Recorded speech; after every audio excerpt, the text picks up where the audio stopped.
Black Knight. I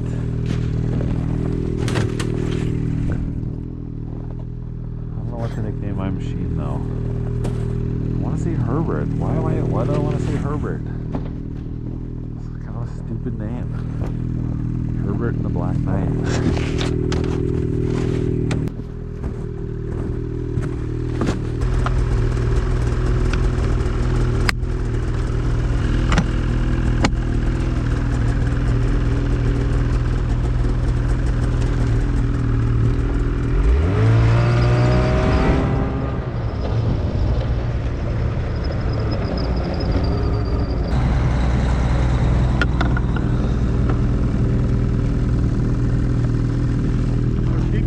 Your sled, especially when you see trucks coming. Yeah, make sure it's not sliding or whatever. Sliding around. Okay.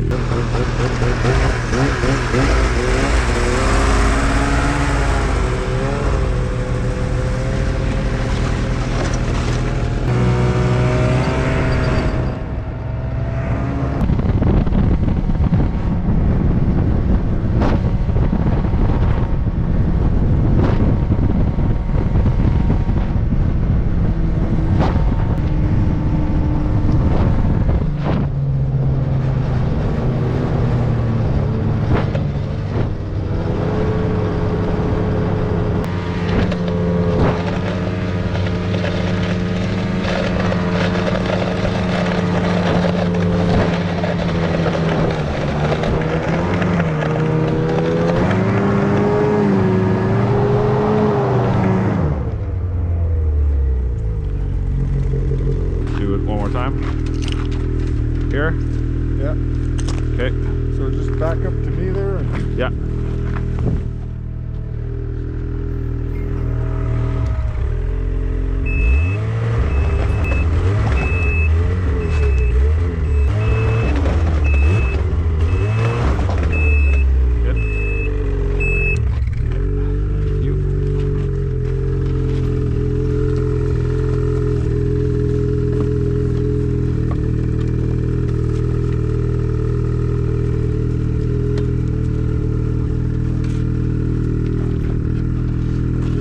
Yeah.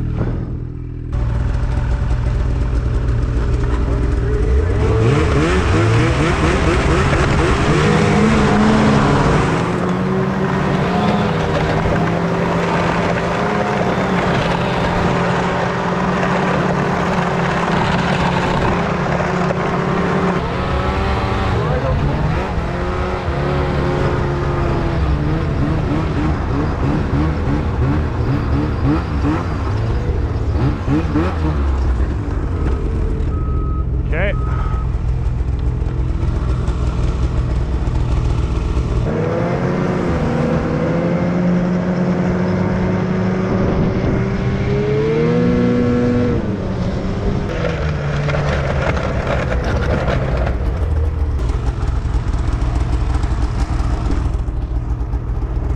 over here. There. Okay. Yeah.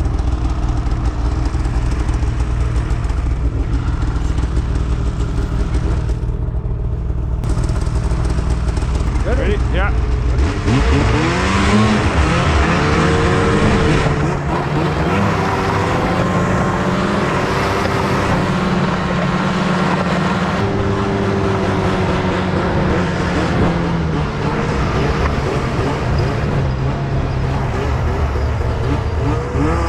You get to 8 and 9, and there's hills.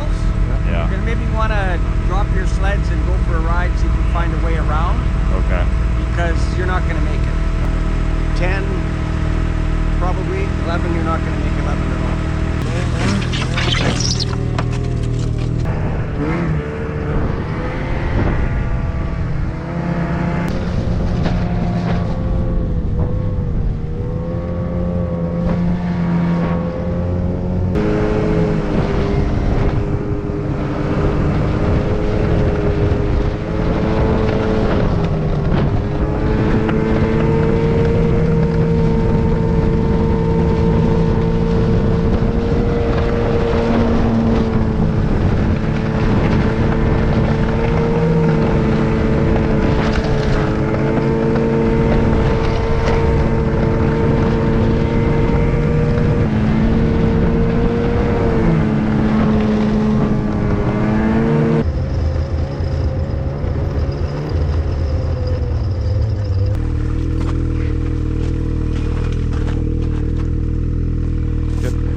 the rope all cut up.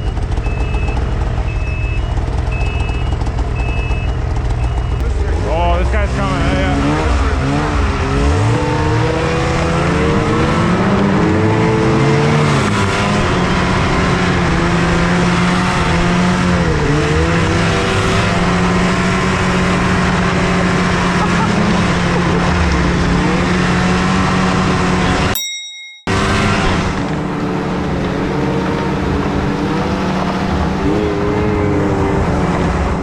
We drove for 10 hours today.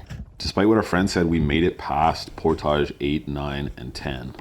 We covered 8.5 kilometers of portages, but due to doubling back, we drove over 20 kilometers across straight gravel to get half of our gear 29 kilometers up the ice road. I estimate that we would be covering at least 150 kilometers of straight gravel to get all of our gear beyond the tree line. Okay, so update. We are back just outside of Meadows, right at the beginning of the ice road, and the game plan probably is that we're going to go back to Yellowknife tonight to wait for a ride up past McKay tomorrow. We really gave it our best shot yesterday, taking these portages and getting as far as we can, and the pace was just unbelievably slow. Like, we're going for pretty much all day, eh? And we made it like 15 miles or something like that, and that's with half loads. So we would then have to double back, get all the gear again, and go back over these portages for a second time. But it's worse than that because a lot of the portages are still so difficult. There's so much friction on the Kamotiks, and you're going up crazy hills, and like you can't get traction with your machine, that only my machine with the wide track and the low range transmission can actually get over them. So what ends up happening is that I take my Kamotik across with a half load, come back, take Brent's across, and then we keep going, and then we come back for the second set of loads. I take my Kamotik across, I come back, and I take Brent's across. So it would mean like 7 times crossing some of these portages for my machine, and it's just all gravel, you know, like it's just gonna beat the shit out of the machine. So we're gonna get a ride up past the tree line, and from there the going should be fine, because once we can get off the roads and snake a little bit through over the snow, like it's not a problem. It doesn't even matter if it's soft snow, whatever. The Kamotiks run great on it. It's just going over these gravel sections that's totally brutal. So when there's no trees, we can go wherever we want. We can go around the portages kind of thing. So that's the game plan. We're now like 3 or 4 days behind, but it is what it is. We'll still make it up there, and at least we're not going to absolutely brutalize our machines in the first couple of days. So we are back with the cavalry. We got this trailer. We're going to head up maybe 100 clicks, 150 clicks, something like that, and see how she goes. Still there. Look at that.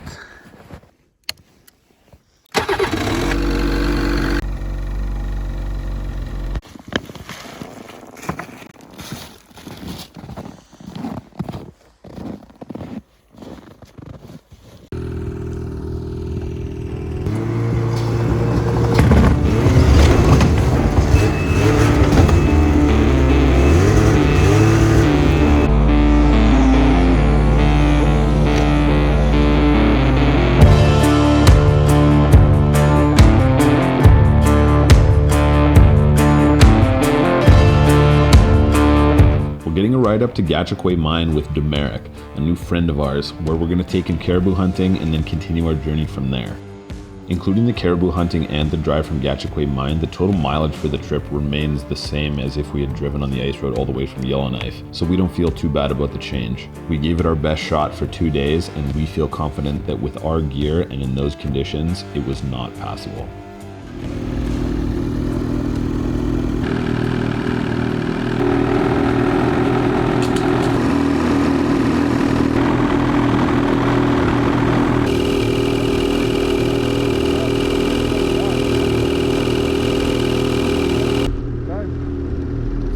O'clock.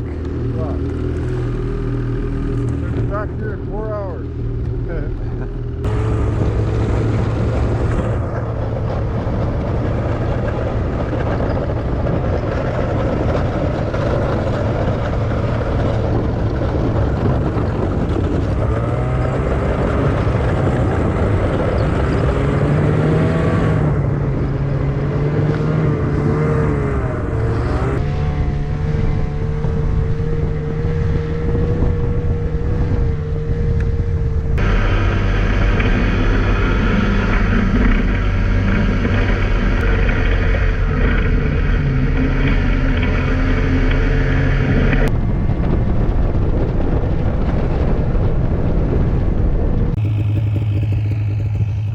tracks all over the place. We saw some wolf tracks down there, lots of caribou tracks.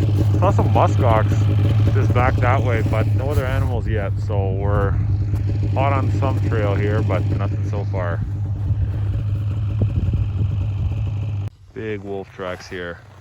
The guy that we met up with, he's 71 years old. He says he's lived in this area, I think, his whole life. And he said the wolf hunting around here used to be really, really good. Not so much anymore. That was back before the mine, I think.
We searched for caribou all day, but after finding nothing, we headed home as the sun was setting. But just before leaving the bounty line, we saw a small group crossing a frozen lake.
Trailer is fully packed. Look at that. We're ready to get the hell out of here.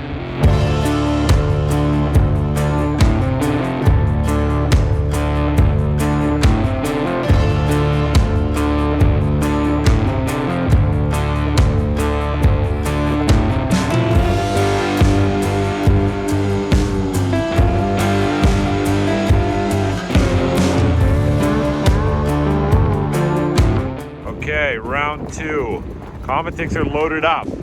We're above the tree line, still on the ice road, and trying to make it to Diavik tonight and set up camp there, grab our fuel, and continue on up to Nunavut. Round two, let's go. Hopefully we make it this time.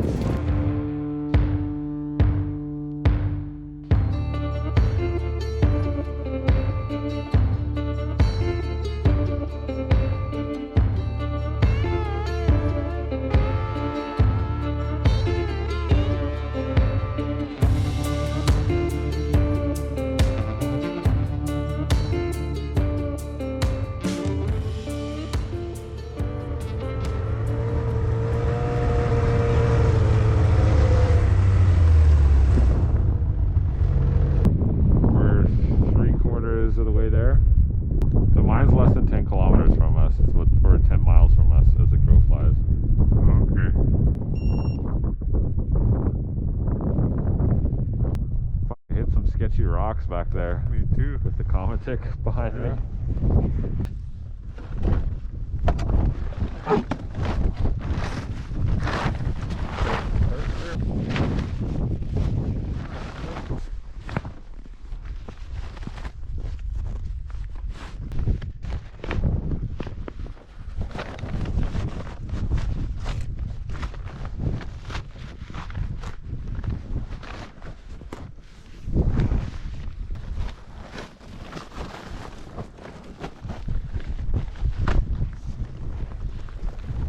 Off the napus there, but the load is just too wide. Okay, so we stopped just to fix Brent's load here, and we took a look over at my load and discovered that the drum is gone. Our drum of fuel is gone. We're not going to need it now, but it's like expensive. We're not just going to leave it out there, so we're just fixing the tow rope, and then we're going to go back and look for it. Okay, we found it. Look at this. Just smacked this rock as I was driving by. Pulled it off the Kamotik. Somewhere here probably.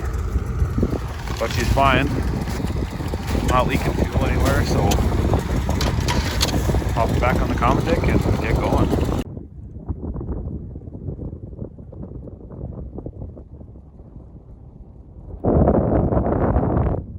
At 4:30 last night, we finally made it to the mines. It feels so good to make some progress now, finally. Some not so good news, however. The plastics on my machine are basically cooked, about 80-85% cooked on the one side. You know, we've been running so much on the ice roads, and then also I am not overly experienced in driving a machine in those type of conditions. I was sort of operating under the incorrect assumption that the ice scratchers were going to sort of solve that problem for me a little bit. And I carried a little bit too much speed through too many areas, and then I was also doing more distance on the portages where I was getting a lot of rocks in there that were eating away everything. Long story short, on the left side, which is like the road side, the side that wasn't picking up snow from the curb as I was driving along all those roads, is 85% cooked.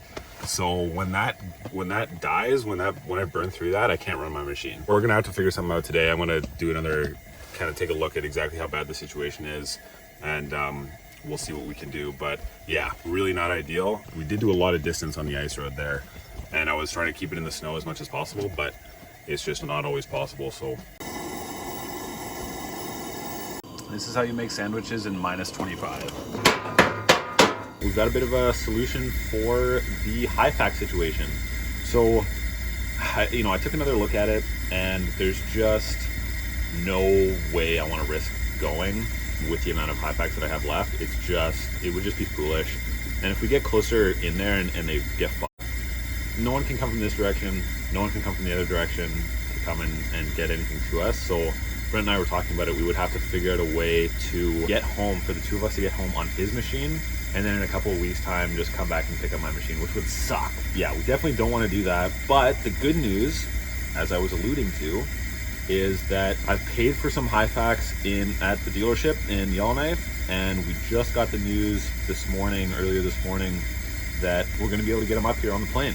So there's a flight that goes to one of the mines here.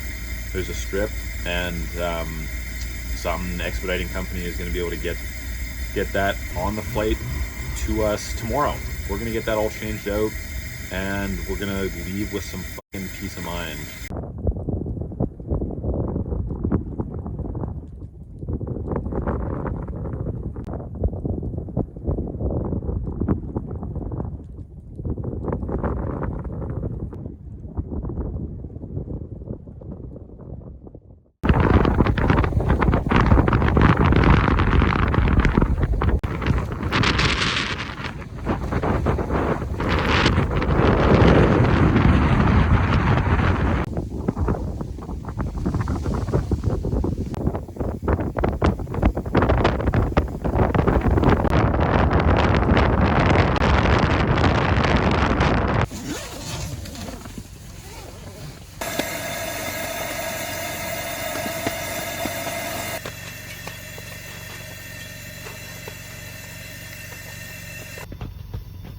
To go.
Hyfax situation. See here how worn it is.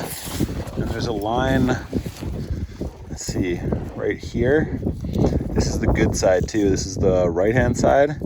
This is the wear, like the sort of the wear guide line. If it wears past here, you're fucked. So the other side is a lot worse. And you can see it's all like totally mangled up from rocks and all that kind of stuff. On this one, this is the wear line. This is the line right here. And it's got like 3 mil or something like that left. So basically fuck all. And then these are the new ones. And you can see the line on these ones right here. This is everything that we wore through. So you got like a 1/2 inch or something like that. And we just burned through all of that. So pop these new ones on and get going.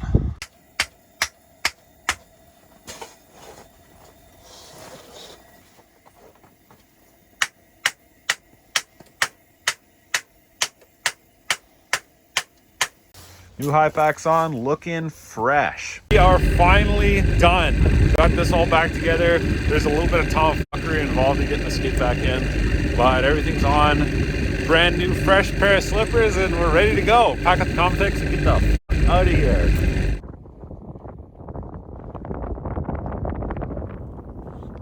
This night was brutal. It was cold, maybe minus 35, and we got stuck 5, 6, 7 times trying to cross the ice roads. I remember looking up and seeing the northern lights, maybe more brilliant than I've ever seen them, though they don't turn out on camera. This green serpent working its way across the sky. And I just remember thinking that in all my frustration, I couldn't enjoy this beautiful moment. And it made me sad. Well, it's morning here on day... What day is it? Jesus Christ. Day... Brent, what day of the trip is it? It's freezing this morning. It was freezing last night. Didn't have any heat going in the tent. It was probably minus 38. It was minus 40. I was cold. Brent was cold. This morning, it's cold. And the generator stopped working. So the generator's all frozen up. It's relatively early still. So the plan for today is get everything packed up, which should go a lot quicker because we packed this Kamotik to not have to get unpacked for us to set up camp. So we went back to one Kamotik and fucking motor until sundown. So I'm hoping that gives us 8 hours of driving, and we're gonna need it. Last night was a fucking shit show. We got in here about 2:30, something like that. We left at 9:30, got in here at 2:30, and we did 20 kilometers. So the terrain was not hard, but these sleds are like, you know, they're pushing 12, like 1,600 pounds, something like that, 1,500 to 1,600 pounds. Like they're heavy, they're super heavy, and the snow is really powdery, oddly enough, and underneath is just straight ice, so it was almost impossible to get moving. Anyways, for now, we are gonna pack up and get the f on the road.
Floats on the fucking powder, boys.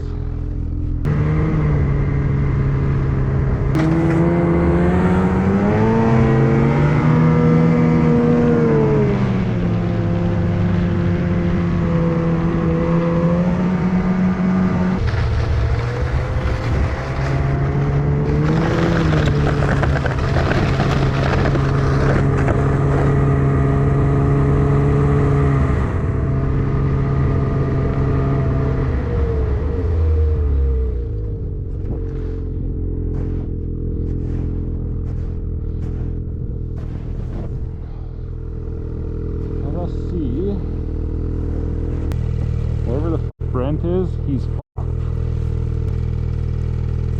Everything's fucked. Except the weather is beautiful. Brent, my boy. She's gonna pick up some speed, boys.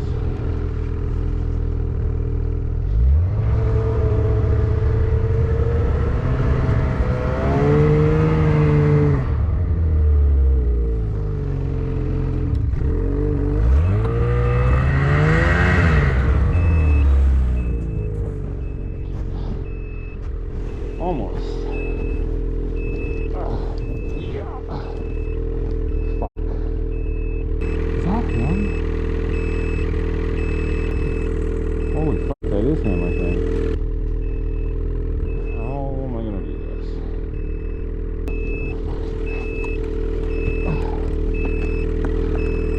Guess we're gonna dig.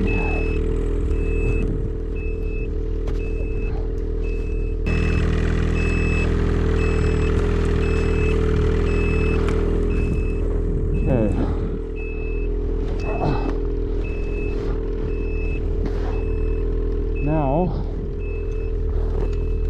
I have enough slack. Oh, it's a thing of beauty, baby. That's a thing of beauty. Unlike this knot.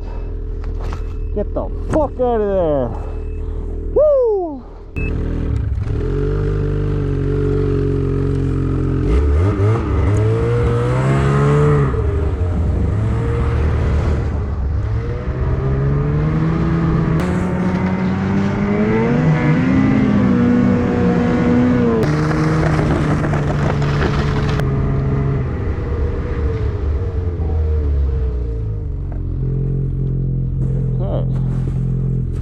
Attempt number 2. Come on, baby.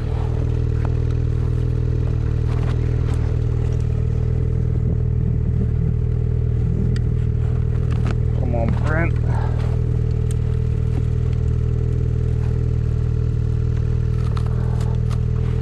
Cool.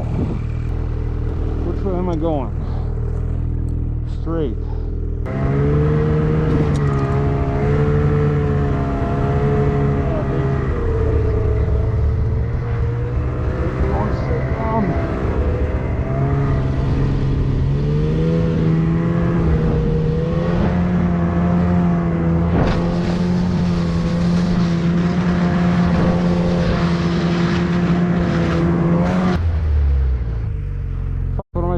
Got too. I'm going to help Brand.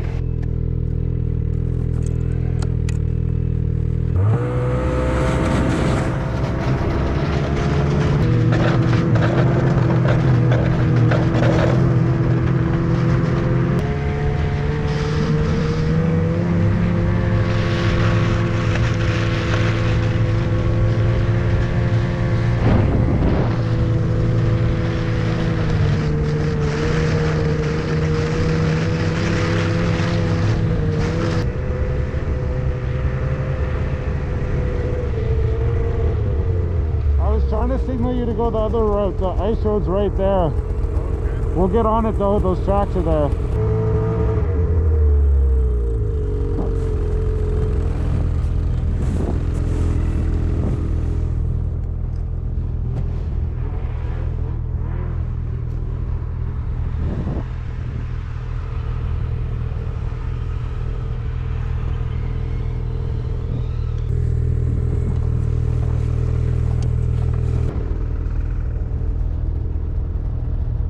Good.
have a look at this.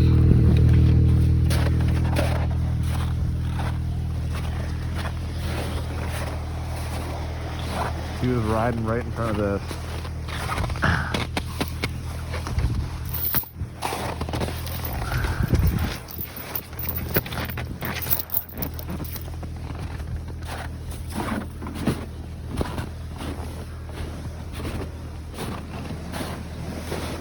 I'm just gonna hook her up somewhere to the back, I guess, and keep trucking.